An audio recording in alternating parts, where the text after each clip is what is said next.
memperbanyak istighfar. Secara khusus masalah istighfar. Karena ada sebuah hadis Nabi SAW yang berbunyi, bisa saja rezeki seorang hamba tertahan, ya, ditahan oleh Allah, belum dikasih, ditahan dulu karena dosa yang dia lakukan. Karena dosa yang dia lakukan. Jadi dosa itu bisa menahan. Bisa saja kita mau coba masuk proyek gagal, coba istighfar kepada Allah SWT. Kan? Jadi memang ada dosa yang mengganjal, intinya begitu. Pernah ada 3 orang datang kepada Hasan Basri rahimahullah, seorang ulama tabi'in yang masyhur. Datang 3 orang ini, dan Hasan Basri ini juga terkenal dengan kesolehannya. Kalau ngomong selalu surga, neraka, rahmat dan taubat dan azab. Itu saja berputar perkataannya Hasan Basri rahimahullah. Jadi orang sering datang ke rumahnya minta nasihat.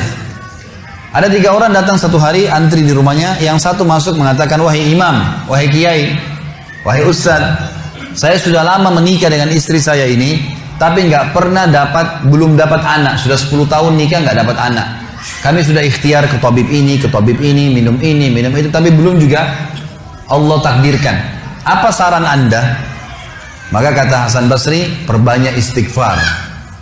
Perbanyak ya, bukan kerjakan istighfar, perbanyak. Terus lisanmu astagfirullah wa atubu ilaih, astagfirullah terus diucapin, jangan berhenti. Gitu.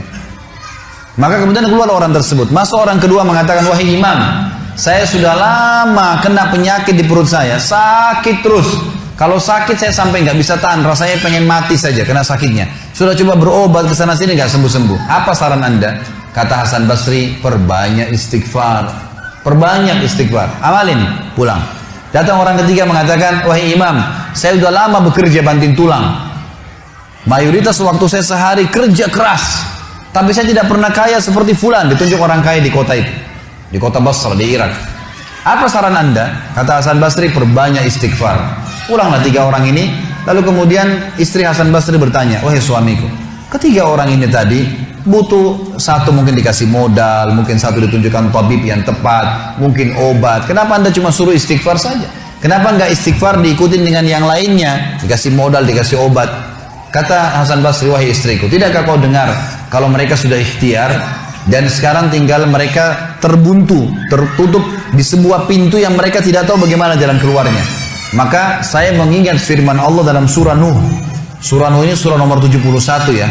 Ayatnya ayat 10 sampai ayat 12. Nabi Nuh alaihissalam berkata kepada kaumnya tentang istighfar. Surah Nuh surah nomor 71 ayat 10 sampai ayat 12. A'udzubillahi minasyaitonirrajim, faqultu astaghfiru rabbakum innahu kana ghaffara. Yursilis samaa'a 'alaikum midrara wa yumdidkum bi amwalin wa banin wa yaj'al lakum jannatin wa yaj'al lakum anhara.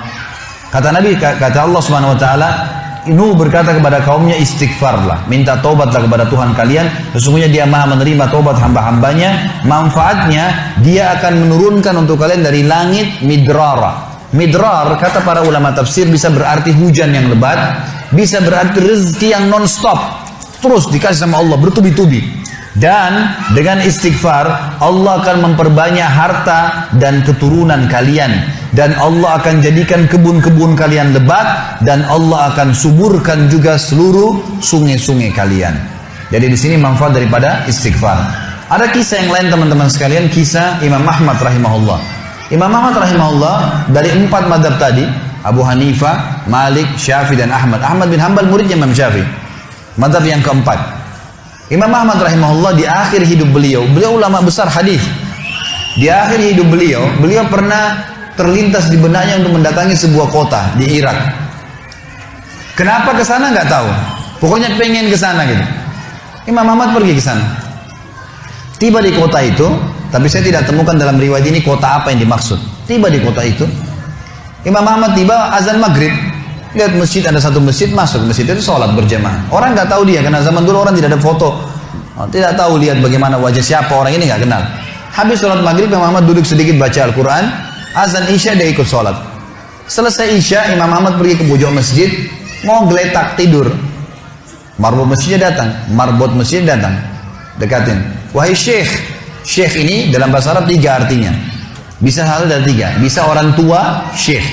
Bisa orang alim, bisa orang kaya.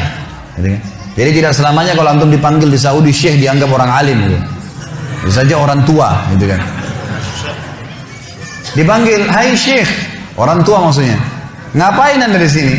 Kata Imam Ahmad, saya musafir, nggak kenal orang siapapun di kota ini. Besok pagi saya mau pergi, nggak ada tempat nginap, saya mau nginap di sini. Karena zaman dulu nggak ada penginapan-penginapan kayak kita sekarang, banyak hotel segala gitu.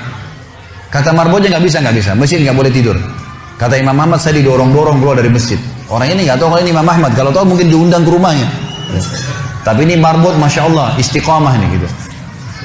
Keluar dari masjid, ditutup pintu masjid sama dia. Imam Ahmad lihat orang yang sudah pergi, Imam Ahmad lihat ada teras masjid, tidur di teras masjid. Balik lagi marbotnya. Wahai Syekh, ngapain sini? Musafir, mau tidur, nggak ada tempat nginap. Nggak bisa Syekh. Teras pun nggak boleh, peraturan. Ini saya bilang tadi istiqomah luar biasa nih. Imam Ahmad bilang, saya didorong-dorong ke jalanan. Dorong ke jalanan. Waktu saya lagi didorong ke jalanan, ternyata masjid bersebelahan dengan kios penjual roti. Ada satu orang penjual roti di sebelah masjid. Lalu dia mengatakan, Syekh, dipanggil Imam Ahmad, silakan ke tempat saya. Imam Ahmad pun datang. Dia bilang, saya punya rumah tidak jauh dari sini, ini kios saya, ada ruangan tempat tidur saya. Silakan anda pakai nginap, besok anda mau pulang silakan. Kata Imam Ahmad menceritakan tentang keadaan dia dengan penjual roti ini. Dia bilang, ada satu perilaku penjual roti ini yang unik. Imam Ahmad tertarik dengan itu.